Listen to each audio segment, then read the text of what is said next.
ሰላም አመጣ መስቀሉን ይዞ ሊባርከን ልጆቹን ከአምላክ ታዞ አባ ሰላም አመጣ መስቀሉን ይዞ ሊባርከን ልጆቹን ከአምላክ ታዞ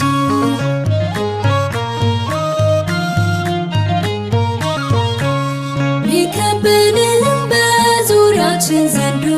እያገሳ የማይተኛ አባት አለን ልጆቹን ማይረሳ ቀን ከሌሊት ይጠብቃል ቅዱስ መስቀል ይዞ የሚዋጉን ሚቆራርጥ የቃሉ ሰይፍ ይዞ ከአባት በላይ አባት ነው የተባለው እውነት ነው ከአባት በላይ አባት ነው የተባለው እውነት